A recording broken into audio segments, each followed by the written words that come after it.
ଆମ ବାବା ନା ଖାଲି ପାଣି ହଉଛି, ତା ଦେହ ଭଲ ନାହିଁ ତଥାପି ସେ ପାଣି ହଉଛି।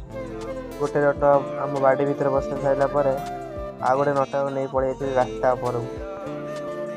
ବସି ସାରି ମୁଁ ପଳେଇ ଯାଇଥିଲି ରାସ୍ତା ଆଡ଼େ। ଏତେ ବର୍ଷାରେ ବି ଲୋକ ଗୁଡ଼ା ସବୁ ଜାଲ ପକାଉଛନ୍ତି। ତାଙ୍କୁ ଛାଡ଼ିଦେଇ ମୁଁ ପଳେଇ ଯାଇଥିଲି ଘରକୁ ଆସି ଗାଧୋଇ ଖାଇସାରି ଜଷ୍ଟ ବସିଥିଲି।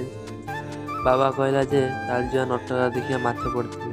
ରାସ୍ତା ଉପରୁ ଆସି ଦେଖିଲା ବେଳକୁ ଆମର ନା ପୋଲ ଉପରେ ପାଣି ଏତେ ଜୋର ଚାଲିଛି। ଆମର ନା ଏତେ ପାଣି କୋଉ ବର୍ଷ ହୁଏନି, କେଜାଣି ଏତେ ପାଣି କୁଆଡ଼ୁ ଆଉଛି। ଆସିକି ଦେଖିଲା ବେଳକୁ ନା ଆମ ନଟକାରେ ବହୁତ ମାଛ ପଡ଼ିଛନ୍ତି।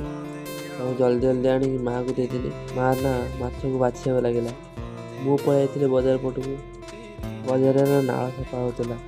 ପାଣି ନା ଟିକେ କୁଆଡ଼େ ବି ପାରା ହେଉନି। ବାଡ଼ିରେ ତ ବିଲରେ ଯାଇ ପାଣି ପଶି ସନ୍ଧ୍ୟାବେଳକୁ ଆସି ଦେଖିଲା ବେଳକୁ ବୋଉ ନା ମାଛ ଭାଜୁଛି। ଆଜି ତ ଗୁରୁବାର ଖାଇ ହେବନି, ତାକୁ ନା